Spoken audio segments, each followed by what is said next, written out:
મને હજી યાદ છે જ્યારે નરેન્દ્રભાઈ ગુજરાતના મુખ્યમંત્રી હતા, એમની ત્યારે ઈચ્છા હતી કે ગુજરાતમાં એક પણ ગરીબ પરિવારના બાળક, એક પણ ગરીબ પરિવારની દીકરી શિક્ષાથી વંચિત ના રહે. એટલે નરેન્દ્રભાઈ મોદીજીએ જ્યારે ગુજરાતના મુખ્યમંત્રી હતા ત્યારે પ્રવેશ ઉત્સવની તૈયારી કરી હતી. ગુજરાતના ઇતિહાસમાં પહેલી વાર ગુજરાતને એવો મુખ્યમંત્રી મળ્યો હતો જેમને પોતે જ ગરીબના બાળકના હાથ પકડી એને શાળામાં प्रवेश कराव्यो हतो. और तब नरेंद्र भाई ने जनता का आह्वान किया कि अगर हम प्रदेश को बुलंद करना चाहते हैं, सशक्त करना चाहते हैं, तो उस सशक्त प्रदेश की नींव शिक्षा पर रखी जानी चाहिए. आज कई नौजवान गुजरात में, कई हमारे यशस्वी बेटियां गुजरात में जो कन्या प्रवेश उत्सव, शाला प्रवेश उत्सव और गुणोत्सव की वजह से समाज का नाम, गुजरात का नाम रोशन कर रहे हैं. और ऐसे बच्चों को, ऐसे नौजवान पीढ़ी को सरस्वती मां के आराधना दिवस पर मां का आशीर्वाद मिले, ऐसी शुभकामनाएं प्रेषित करती हूं. જ્યારે નરેન્દ્રભાઈ વડાપ્રધાન બન્યા ત્યારે શિક્ષામાં રુચિ લઈને એમની ચિંતા હતી કે અમારા દેશમાં 30 વર્ષ સુધી શિક્ષા નીતિમાં કોઈ પણ ફેરબદલ થયું નહોતું. અને નરેન્દ્રભાઈ મોદીજીએ છેલ્લી વર્ષે 2020 में 30 साल के अंतराल के बाद राष्ट्रीय शिक्षा नीति को देश के सामने एक नए स्वरूप में प्रस्तुत किया. उस राष्ट्रीय शिक्षा नीति में नरेंद्र भाई ने इस बात को रेखांकित किया कि बेटियों को किस प्रकार से प्रगति के पथ पर ले जाने के लिए हायर एजुकेशन तक उनकी शिक्षा को सुनिश्चित करना है. और राष्ट्र के इतिहास में पहली बार राष्ट्रीय शिक्षा नीति में महिलाओं और बेटियों को समर्पित एक नए फंड का निर्माण करने का सबसे बड़ा अगर योगदान किसी ने दिया तो वो नरेंद्र भाई ने दिया. आज देश की उन बेटियों, माताओं, बहनों की ओर से बसंत पंचमी के शुभ अवसर पर नरेंद्र भाई को शिक्षा में महिला को सशक्त करने की भूमिका निभाने के लिए बहुत बहुत आभार व्यक्त करती हूं. ચીખલી આવા પહેલા હું વાસડા હતી, નરેશભાઈ પણ ત્યાં હતા સાથે. અને નરેશભાઈ વાસડામાં કહેતા કે અમારા આદિવાસી છાત્રો એમને ઠેઠ વિદેશ સુધી એ ભણે એના માટે નરેન્દ્રભાઈએ પોતે જ વ્યવસ્થા ગુજરાતમાં કરી હતી. आज वो छात्राएं जिन्होंने आदिवासी अंचल में रहकर नरेंद्र भाई का शैक्षिक आशीर्वाद प्राप्त करके राष्ट्र निर्माण में अपना योगदान देना शुरू किया है, बसंत पंचमी के शुभ अवसर पर उनको भी मैं शुभकामनाएं प्रेषित करती हूं. बात नौजवानों की हो, बात छात्रों की हो, तो ये कहना भी उचित रहेगा कि राष्ट्र के इतिहास में पहली बार स्किल डेवलपमेंट को समर्पित मंत्रालय अगर किसी ने देश में बनाया तो भारत सरकार में वो नरेंद्र भाई मोदी ने बनाया. आज ये बातें मैं आपके सम्मुख इसलिए प्रस्तुत कर रही हूं क्योंकि नरेंद्र भाई ने अपने उद्बोधन में एक सटीक बात कही कोविड को लेकर कि जब महामारी ने हिंदुस्तान पर दस्तक दी थी तब विश्व भर में ये चिंता, ये चर्चा थी कि 130 करोड़ के इस देश में गरीब का क्या हाल होगा। भारत की जनता आश्वस्त थी कि हमारा वड़ा प्रधान नरेंद्र दामोदर दास मोदी छे એટલે અમને કઈ ન થાય।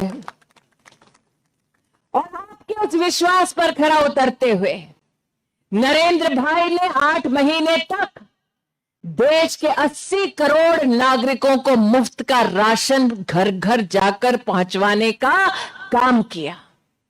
आज भारतीय जनता पार्टी की कार्यकर्ता होने के नाते मैं हर राज्य के उस कार्यकर्ता का, गुजरात के कार्यकर्ता का अभिनंदन करती हूं कि जब मौत दस्तक दे रही थी तब बिना डरे, बिना रुके हमारे कार्यकर्ताओं ने घर घर जाकर सैनिटाइजर और मास्क बांटने का काम किया। किसी को अगर डॉक्टर की, अस्पताल की, दवा की जरूरत पड़ी तब भारतीय जनता पार्टी का कार्यकर्ता कंधे से कंधा मिलाकर गरीब जनता की सेवा में उपस्थित रहा। एक ये उदाहरण है और दूसरा उदाहरण कांग्रेस पार्टी का। હું તમને પૂછવા માંગુ છું કે જ્યારે કોરોનાની મહામારી આવી ત્યારે કોંગ્રેસનો કોઈ પણ નેતા જનતાની વચ્ચે ઊભા રહીને સેનિટાઈઝર અને માસ્ક આપ્યું જનતાને? જ્યારે કોરોનાની મહામારી આવી ત્યારે કોંગ્રેસના એક પણ નેતાએ નરેન્દ્ર મોદીજીએ જે રાશન આપવાની તક, राशन आपवानी व्यवस्था करी एनु समर्थन कर्यु? प्रश्न ये उठता है कि दिल पर हाथ रखकर जनता पूछे अपने आप से कि भगवान न करे महामारी के वक्त अगर केंद्र में कांग्रेस की सरकार होती तो जनता का क्या हाल होता। आपने पूछो इच्छू छू कि केंद्र में अगर कांग्रेस की सरकार होती तो 80 करोड़ गरीब जनता को क्या 8 महीने मुफ्त का राशन पहुंचता? नहीं पहुंचता, बीच में ही कोई कांग्रेस का नेता खा जाता।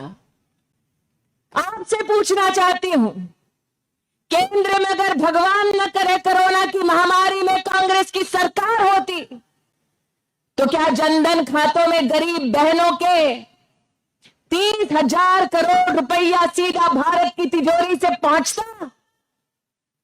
नहीं पहुंचता, क्योंकि कांग्रेस तो ऐसा नेतृत्व है जिसने डंके की चोट पर कह दिया कि दिल्ली से 1 रुपया निकलता है तो गांव तक पहुंचते पहुंचते 10 पैसा हो जाता है। पहली बार एवी राजनीतिक पार्टी जेने सार्वजनिक स्वीकार कर्यु कि 90 पैसे हम ही खा जाते हैं।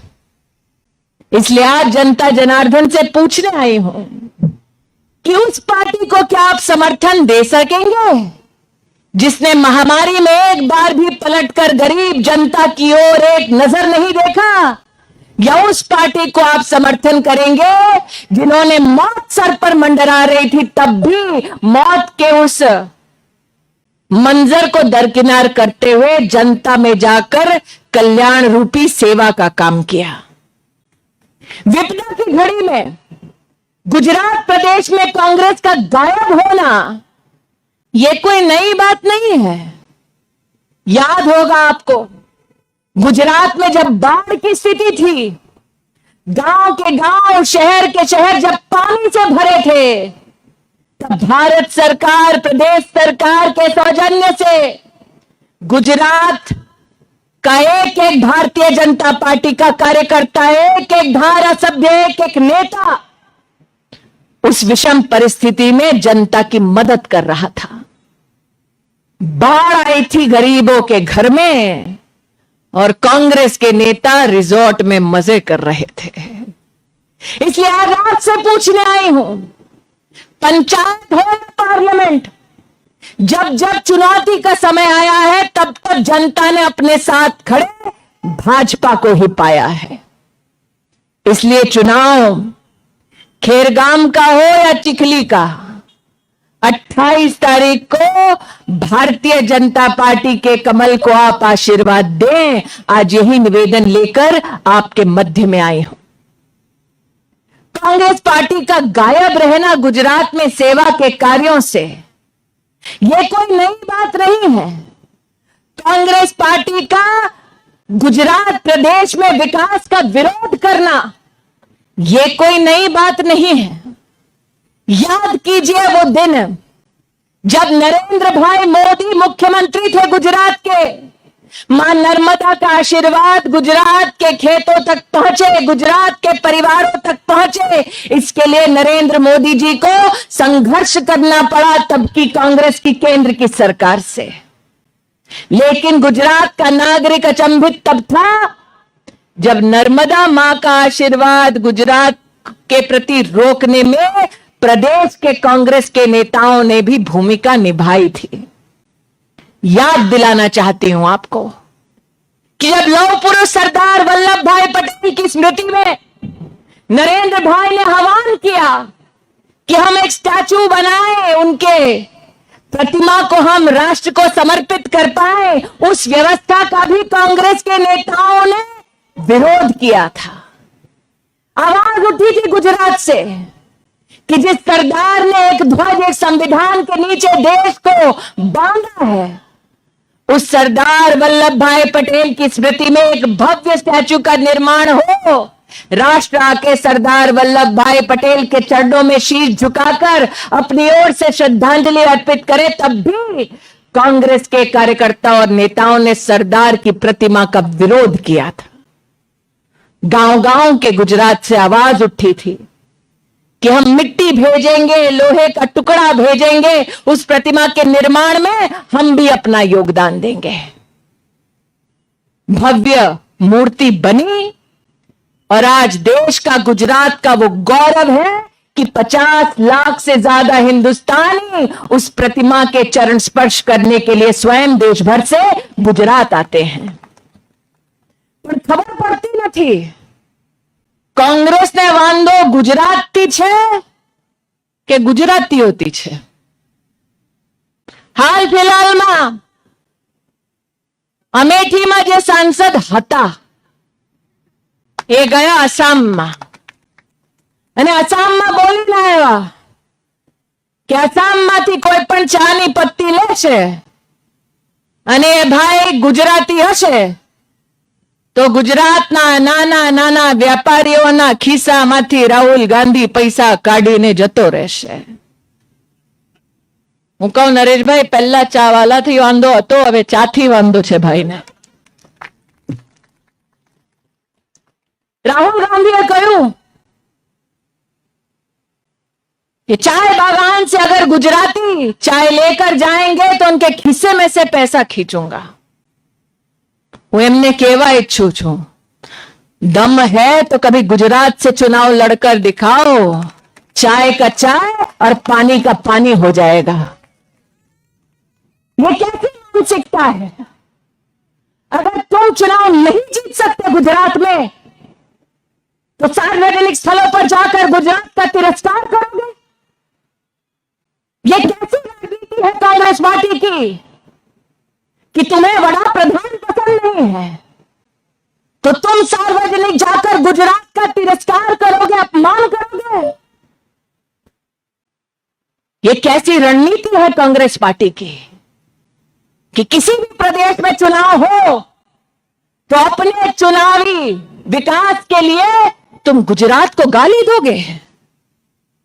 એટલે દરેક ગુજરાતીને કહેવા ઈચ્છું છું, આ ચૂંટણીમાં 3.5 કરોડ ગુજરાતીઓ વોટ આપનારા છે। આપનો વોટ કોને જશે? જે ગુજરાતનો વિકાસ કરે છે એને આપશો વોટ કે જે ગુજરાતને અપમાનિત કરે છે એને આપશો? विधानसभा की जो 8 सीटों की चूंटनी हुई थी, घणा बधा कांग्रेसीओ आवीने घणुं बधुं बोलीने गया था। 8 सीटों पर सुपड़ा साफ थई गया अने हवे चीखली होय के खेरगाम नक्की आपने करवुं छे। किसको वोट जाएगा? उनको जो 60 साल सत्ता में थे देश में, लेकिन नर्मदा का आशीर्वाद कभी गुजरात के हर गांव तक पहुंचा नहीं पाए, उनको जो 60 साल सत्ता में थे देश में, लेकिन 10 करोड़ गरीब परिवारों को एक शौचालय तक बनाकर नहीं दे पाए, उनको जो 60 साल राज कर पाए इस देश में, जिन्होंने 2G में कोयला बेच दिया, कॉमनवेल्थ में स्टेडियम बेच दिया, उनको, या उस भारतीय जनता पार्टी को जिसने गुजरात और राष्ट्र का मान बढ़ाया, हर घर बिजली को पहुंचाया, हर घर पानी को पहुंचाया और हर गांव तक जाने के लिए सड़क का निर्माण कराया। आपका वोट विकास को मिलेगा, उसको नहीं जो गुजरात का तिरस्कार करता है। आज यही आपके चरणों में निवेदन अर्पित करते हुए अपनी वाणी को विराम देती हूं। जय हिंद, जय भारत।